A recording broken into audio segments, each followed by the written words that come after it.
My name is Paige Folkers, and the animal that I chose for my behavior observation module is the Columbian black-tailed deer.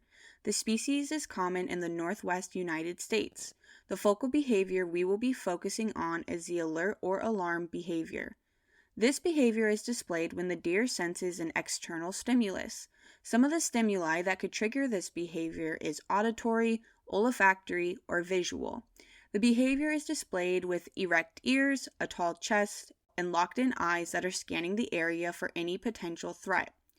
In order to achieve a more encompassing understanding of this common behavior, we will review 4 hypotheses that each touch on the 4 levels of analysis initially proposed by Tinbergen. First, we will look through the lens of proximate levels, starting with causation. What physiologically causes this behavior? An external stimulus causes a biochemical cascade that results in the release of norepinephrine. This allows the animal to stay alert, resulting in a heart rate increase. This hormone is the key component to the fight or flight state of animals.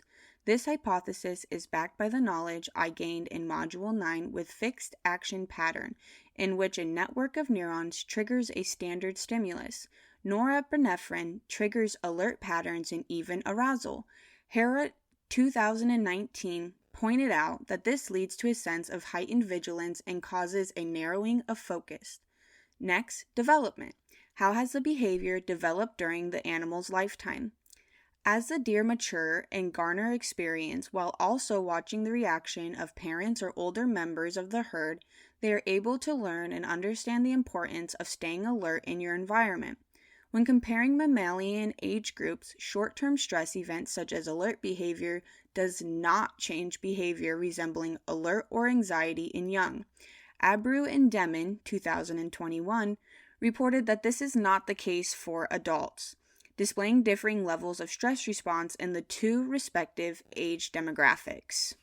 Next, we will review the ultimate level of analysis, starting with evolution. This behavior evolved due to observation over time. This implies that if one deer entered the alert condition, it prompts the surrounding deer to do the same. Since the surrounding deer in a herd are most often a doe and her offspring, this is a prime example of evolution due to kin selection. We learned in Module 6 on kin selection that altruistic behaviors are most often performed to benefit those most related to the primary individual. Sherman, 1977, points out that the individual gains by alerting relatives to potential danger. Finally, the function level of analysis. The alert behavior in deer has the function for defense.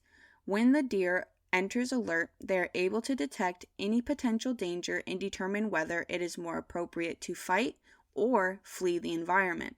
Through this function, they can further analyze potential threat, which leads to the decision to conserve energy by not having to flee if the threat was at a distance far enough away from the herd, as Ligori, 1987, pointed out, with group characteristics of white-tailed deer, a close relative to the Columbian black-tailed deer. Overall, the alert behavior can be viewed as a territorial signal due to the territory defense of the primary individual. This concept was reviewed in Module 2 while we discussed the different types and functions of communication.